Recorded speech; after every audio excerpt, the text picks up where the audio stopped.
J'avoue qu'au bout d'un moment, Je me suis couché vers 2h du mat et ma petite s'est réveillée à 4h du mat en pleurs. même toi, tu en as conscience. Quand on entreprend quelque chose, tu sais, tu as des phases où bah, on est là, on peut déprimer, on peut très vite abandonner. Et toi, hier, quand j'ai écouté tes vocaux, tu étais là à me dire, bah, je savais que ça allait m'arriver. Et pourtant, tu vois, je sais qu'il faut que je reprenne les choses en main, je veux pas abandonner.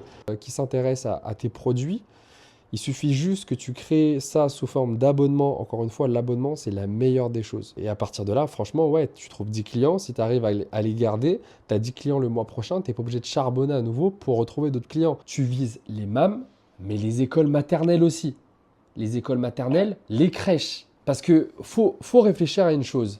Ils- honnêtement, je te dis la vérité, ils sortent pas ça de leur cul, tu vois. Eux, ce qu'ils cherchent, les professionnels, c'est d'acheter en lot parce que c'est des professionnels. Tu te doutes bien que ces gens-là passent une commande quelque part. C'est exactement comme dans un restaurant. Les fournisseurs, enfin, je veux dire, les gérants d'un restaurant, ils ont tous un fournisseur quelque part, tu vois, avec des prix attractifs. Ces gens-là cherchent à avoir le bon fournisseur avec des choses intéressantes qui fait que les clients qui viennent manger bah, kiffent la nourriture. Ce serait exactement la même chose derrière. Ok, euh, tu sais, la personne que je viens d'avoir au téléphone, c'est une personne qui de base est très motivée. En fait, son schéma était clairement tracé sur papier et on a fait un travail en amont pour que cette personne puisse avoir des objectifs clairs toutes les semaines pour pouvoir avancer tranquillement.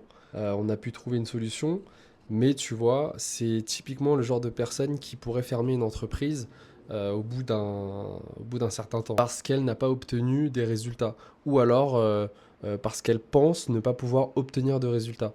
Et tu vois la sensation que ce mec a eue, clairement, on le ressent tous à n'importe quel moment.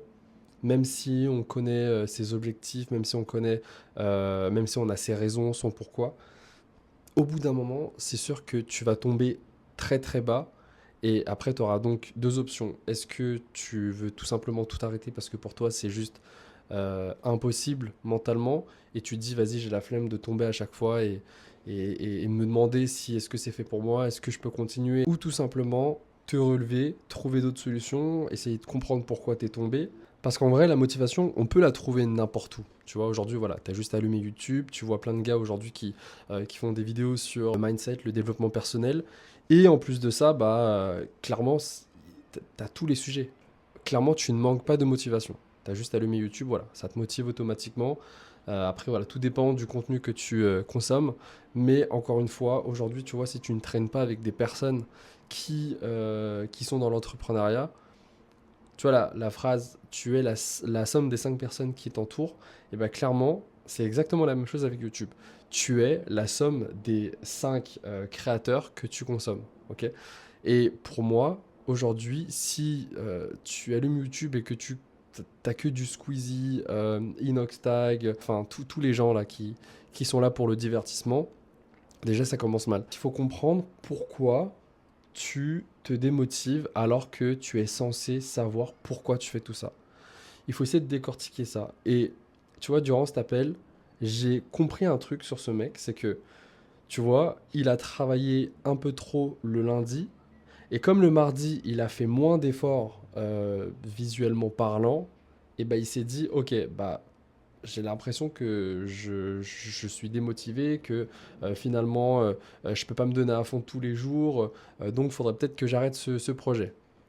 Certes, c'est pas parce que tu taffes, allez, à 200% en début de semaine et qu'en fin de semaine, ou vice-versa, et qu'en fin de semaine tu taffes beaucoup moins sur ton projet, que tu dois tout lâcher. Encore une fois, on n'est pas des robots, on n'est pas là à pouvoir charbonner à 300% tous les jours. Et c'est pas parce que lundi tu travailles plus que mardi que tu dois te dire ok je suis une merde finalement j'ai travaillé moins donc il faut que j'arrête. Typiquement tu vois les gens pensent comme ça. Comme tu penses que tu as travaillé plus la semaine dernière et moins cette semaine, bah tu penses que tu es démotivé alors que pas du tout. Au fond t'es motivé, tu sais pourquoi tu fais ça, tu as tes raisons tu vois. Mais c'est pas parce que tu fais moins que tu dois te rabaisser, que tu dois te dire ok j'ai l'impression que bah, finalement je suis démotivé parce que je fous rien du tout. Alors que pas du tout. C'est pas parce que tu travailles pas autant que la semaine dernière que c'est mort. Alors il faut que tu travailles beaucoup, c'est vrai, mais tu ne peux pas travailler beaucoup tous les jours. Et ça, clairement, c'est un problème de confiance en soi.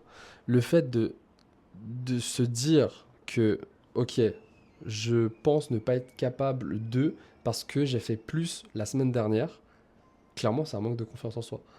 Et la seule solution pour pouvoir battre ce mauvais côté, ces mauvaises pensées dans ta tête, c'est tout simplement te dire et vraiment mettre en place des temps de pause, ok? Parce qu'au début, voilà, tu peux être hypé par ton projet, machin, tu peux être content, tu peux charbonner pendant, allez, 2 semaines, 3 semaines non-stop. Et au bout de la troisième semaine, tu vas réduire ta cadence et tu vas dire, putain, mais je suis en train de réaliser que je travaille moins qu'avant, je suis en train je suis en train de lâcher prise, je suis démotivé, alors que pas du tout. C'est juste que, d'ailleurs, en pensant comme ça, justement, tu penses être démotivé alors que pas du tout, mais comme tu fais passer le message à ton cerveau, tu, au fur et à mesure, te démotives réellement. Mais encore une fois, le fait de te rabaisser, de penser que tu es en train de te démotiver, de penser que tu n'es pas capable de, c'est vraiment un problème de confiance. Et pour renforcer cette confiance, pour moi, tu vois, il n'y a rien de mieux que de t'autoriser des pauses, ok? Parce que quand on te dit charbonne tout le temps, tout le temps, tout le temps, il faut penser à faire des pauses, ok? Tu vas me dire, mais il est con, quoi. Bien sûr, il faut faire des pauses. Oui, mais des vraies pauses. Tu ne penses plus rien, ou vraiment tu sors, tu es vraiment là à focus sur toi, ton bien-être, ta santé physique, ta santé mentale.